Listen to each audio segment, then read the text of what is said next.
Good morning everyone. हम BCom second year class की cost accounting एबीएसटी का पेपर है कॉस्ट अकाउंटिंग। उस पेपर की इस बुक से कॉस्ट अकाउंटिंग बुक से चैप्टर पढ़ रहे थे लास्ट क्लासेस में, मटेरियल कॉस्ट कंट्रोल, सामग्री लागत नियंत्रण। वो चैप्टर हमने उस चैप्टर में हमने टॉपिक 1 लास्ट क्लासेस में कवर कर लिया था, उसके न्यूमेरिकल्स भी हमने किए थे। अब इसमें टॉपिक 2 हम इस क्लास में पढ़ने जा रहे हैं। लास्ट क्लासेस में अगर कोई प्रॉब्लम हो किसी क्वेश्चन में तो आप ये पूछ सकते हैं यूट्यूब पे कमेंट्स में या फिर व्हाट्सएप में पूछा जा सकता है। तो ये क्वेश्चन आप पूछ सकते हैं लास्ट क्लासेस में अगर कोई प्रॉब्लम हो तो। अब हम टॉपिक 2 स्टार्ट करने जा रहे हैं। ईओक्यू। ईओक्यू का मतलब क्या है? इकोनॉमिक ऑर्डर क्वांटिटी, आर्थिक आदेश मात्रा। क्रय की जाने वाली, इसका मतलब क्या होता है देखते हैं। देखो इसमें ये किस किस शब्द से बना है? मितव्यय या आर्थिक। इसका मतलब क्या होता है? मितव्यय या आर्थिक मतलब किसी वस्तु पे उतना ही खर्चा करना जितने की उस पर करने की ज़रूरत हो, मतलब उचितता। आर्थिक मितव्यय मतलब जहाँ पे हमारी लागतें न्यूनतम रहे ऐसा खर्चा। और इसका मतलब है वेस्टेज नहीं होना चाहिए। लागतें न्यूनतम रहे बट वहाँ पे वेस्टेज नहीं होना चाहिए। आदेश मात्रा मतलब आदेश दी जाने वाली मात्रा, या तो खरीदने के लिए या बेचने के लिए। दो तरह की मात्रा का रहता है। आदेश खरीदने के लिए दिया जाता है कि हमें कितने मात्रा खरीदनी है, उसके लिए आदेश दिया जाना। तो इसमें है मितव्यय या आर्थिक आदेश मात्रा।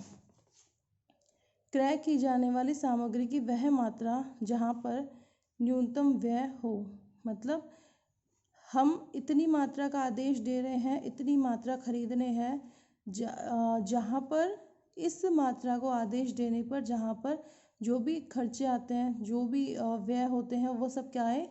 न्यूनतम हो, तो उसको बोलते हैं मितव्ययी आर्थिक आदेश मात्रा। दूसरे शब्दों में आदेश की वह उचित मात्रा जहाँ सामग्री भंडारण लागतें, कौन सी लागतें? जहाँ सामग्री भंडारण लागतें न्यूनतम रखी जा सके। मतलब इतना सामान मंगवाना फैक्ट्री में, इतना रॉ मटेरियल मंगवाना, जहाँ पर रॉ मटेरियल क्यों मंगवा रहे हैं हम? फाइनल प्रोडक्ट्स को बनाने के लिए।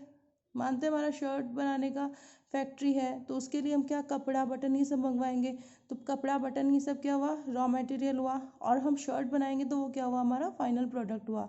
तो हम यहाँ पे क्या कर रहे हैं? यहाँ पे हम आदेश की वह उचित मात्रा, मतलब क्या मंगवा रहे हैं हम? यहाँ पे रॉ मटेरियल मंगवा रहे हैं, कपड़ा बटन धागा ये सब मंगवा रहे हैं शर्ट सिलने के लिए, जहाँ सामग्री भंडारण लागतें न्यूनतम रखी जा सके। मतलब इतना ही कपड़ा मंगवाओ, इतने ही बटन धागा इतना मंगवाओ कि जहाँ पर उसको मंगवाने की जो लागतें होती है ना, मंगवाने की लागतें, उसके बाद उस कपड़े को रखने की लागतें, मतलब दोनों, मतलब मंगवाने की लागत, आदेश देने की लागत, और उसको मंगवाने की लागत, और दूसरी है उसको रख रखाव की लागत, वो दोनों क्या हो? न्यूनतम रखी जा सके। अब देखो यहाँ पे भंडारण लागतों को में 2 भाग है। सामग्री भंडारण लागतों के 2 पार्ट्स है। फर्स्ट है ऑर्डरिंग कॉस्ट, आदेश लागत। सेकंड है केयरिंग कॉस्ट, ये है इसमें सामग्री रखने की लागत। अब देखो क्या हुआ, आपने ऑर्डर किया, आपने कपड़ा मंगवाया, आपको मान लो 1000 शर्ट्स के लिए सामग्री मंगवानी है। अपना एनुअल रिक्वायरमेंट क्या है आपकी? मतलब आप साल भर में 1000 शर्ट बनाते हैं, ठीक है?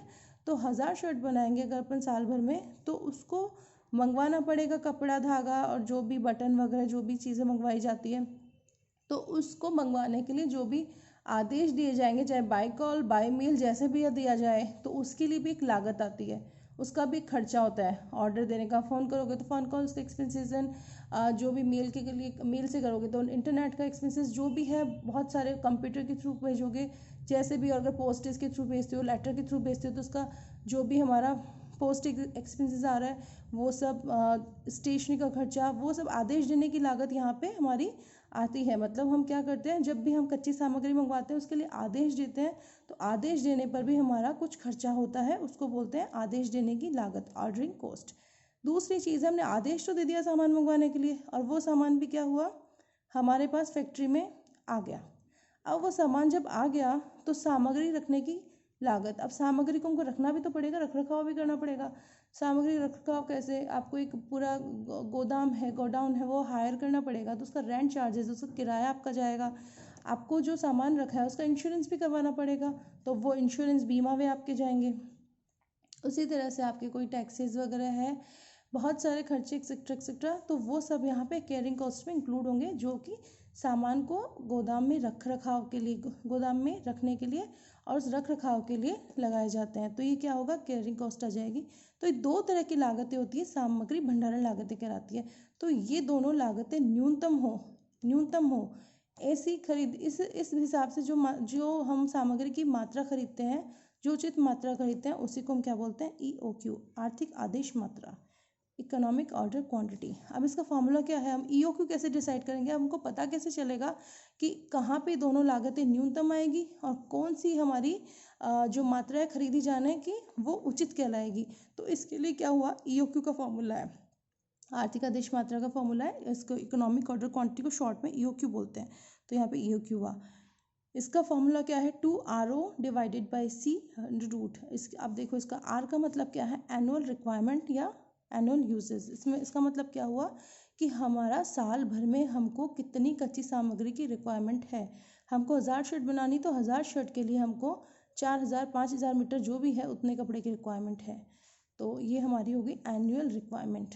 इसके बाद में है ओ से क्या है, ऑर्डरिंग कॉस्ट पर ऑर्डर, मतलब हर एक ऑर्डर देने पे कितना खर्चा लगता है आदेश देने का, ऑर्डर देने का। तो हो गया हमारा ऑर्डरिंग कॉस्ट पर ऑर्डर। ये पर यूनिट नहीं है, ये है पर ऑर्डर।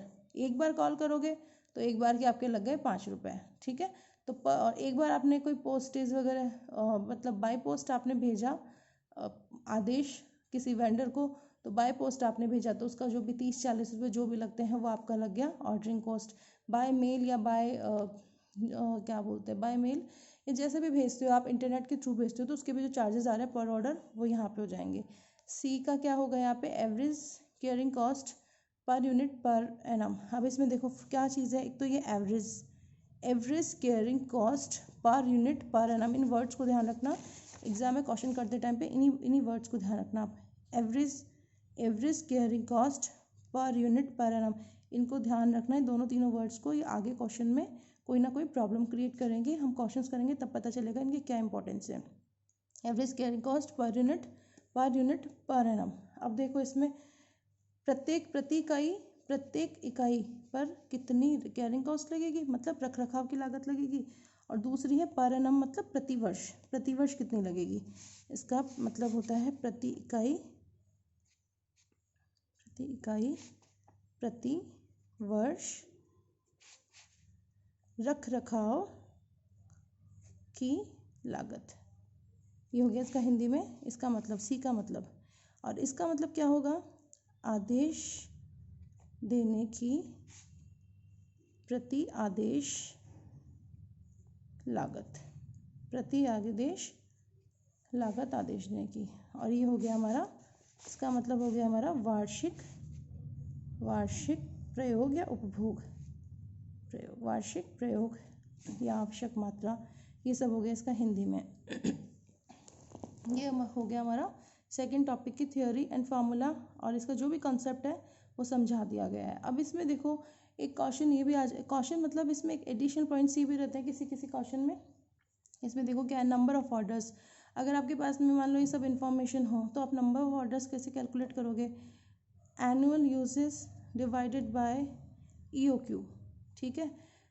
अभी एक बार फॉर्मूला देख लो, क्वेश्चन करेंगे तब अपनों को समझ में आएगा। इसमें क्या है, आपने मतलब साल भर में कितने ऑर्डर दिए। अगर मान लो हमको यहाँ पे 1000 शर्ट के लिए कपड़ा चाहिए था, मान लो 4000 मीटर कपड़ा चाहिए, डिवाइडेड बाय अपना EOQ क्या आ रहा है, 400 मीटर कपड़ा एक बार में मंगवाना चाहिए। तो हमारे 4000/400 हमारा क्या हुआ, हमको 400 के लॉट में 10 बार सामान मंगवाना पड़ेगा 4000 तक पहुँचने के लिए। 4000/400 इक्वल 10 आ गया। तो नंबर ऑफ ऑर्डर कितने हुए, 10। तो मतलब आपने एनुअल एक साल में कितने ऑर्डर्स दे दिए, 10। सेकंड है टाइम बिटवीन 2 ऑर्डर्स, मतलब 2 ऑर्डर के बीच में कितना टाइम हुआ। अब देखो आपके कितना, इसका आंसर कितना आया था, 10। एक साल में number of days in a year कितना है, 365 डेज होते हैं, divided by number of orders कितने हैं, 10, तो कितना है 36.5। मतलब एक और दूसरा 2 ऑर्डर आप दिए जाते हो, उन दोनों ऑर्डर के बीच में कितने दिन का फ़र्क होता है, 36 दिन, 36 दिन, 36.5 दिन का फ़र्क होता है, ठीक है। तो ये हो गया टाइम बिटवीन टू ऑर्डर्स। और भी कोई छोटे छोटे कोई टॉपिक्स आते रहेंगे इसमें, छोटे जो भी है फार्मूला वगैरह हम देखते रहेंगे क्वेश्चंस के साथ में। बाकी मेन फार्मूला अपना ये है, इसी फार्मूला से बाकी सब फॉर्म हो रहे हैं। मेन फार्मूला ये है, कॉन्सेप्ट ये है। अब हम इसका क्वेश्चन करने जा रहे हैं, ये आपको समझ में आ गया। अब हम इसका एक एग्जाम्पल देखते हैं। देखो क्या है, निम्न सूचनाओं से आर्थिक आदेश मात्रा की गणना करो। Calculate EOQ from the following information. क्या क्या इन्फॉर्मेशन है अपने पास? वार्षिक प्रयोग, एनुअल यूसेज आ रहा है 1600 यूनिट्स का। प्रति आदेश लागत, एक बार आदेश देने की लागत कितनी आ रही है? 60 रुपये प्रति आदेश लागत है, पर ऑर्डर कॉस्ट। थर्ड है प्रति इकाई किराया, बीमा, कर आदि के व्यय, मतलब cost of rent, insurance, tax etcetera कितना है? 1 रुपये 20 पैसा प्रति इकाई प्रति वर्ष। मतलब प्रति इकाई प्रति वर्ष कितना? 1 रुपये 20 पैसा लगता है सामग्री के रखरखाव की लागत। तो ये हो गया हमारा क्वेश्चन। सॉल्यूशन देखेंगे इसका। EOQ फॉर्मूला आपको पता ही है, 2ROC। देखो इसमें मैंने 2ROC लिखा है, इसकी जगह कई बुक्स में 2ABC भी होता है, कई जगह इसमें UOC भी होता है। तो जो भी है आप कुछ भी लिख सकते हैं, लेकिन जो भी आप यहाँ लिखे ना, UOC लिखा तो आप U का मतलब क्या लिखे आओगे?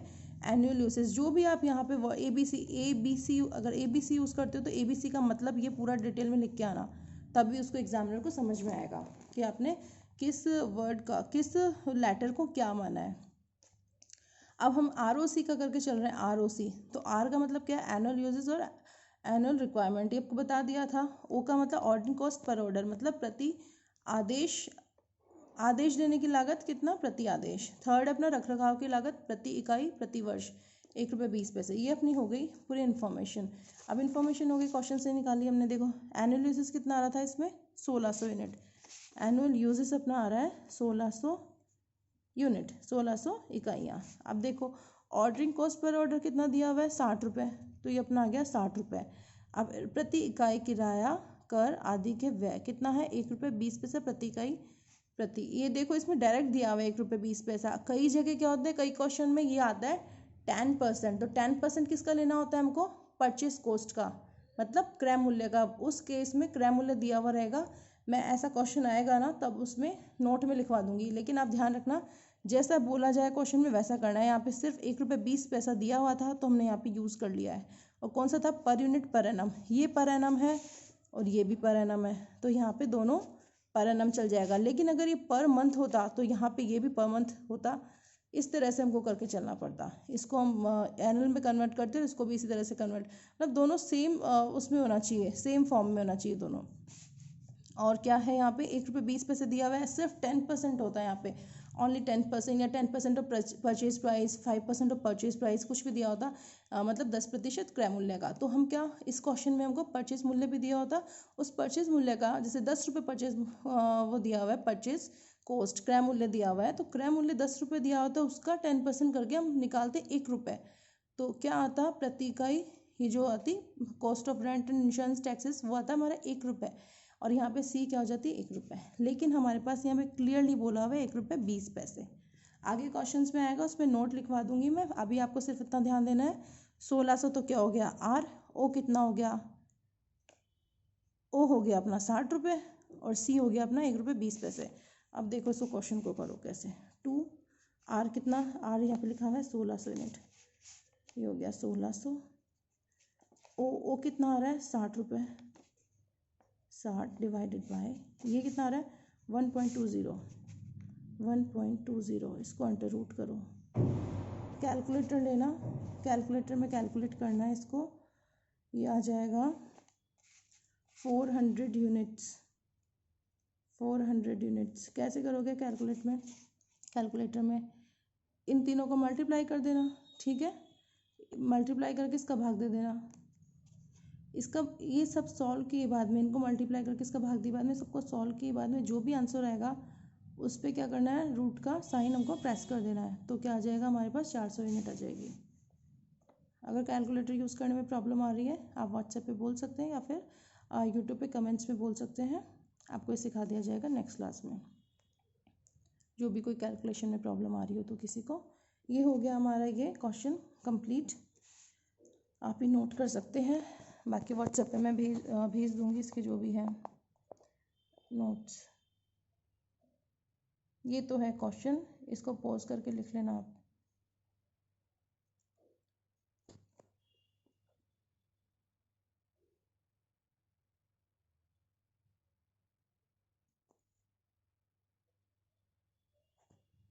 ये तो क्वेश्चन है, ये इसके नोट्स है, ये है अपने नोट्स।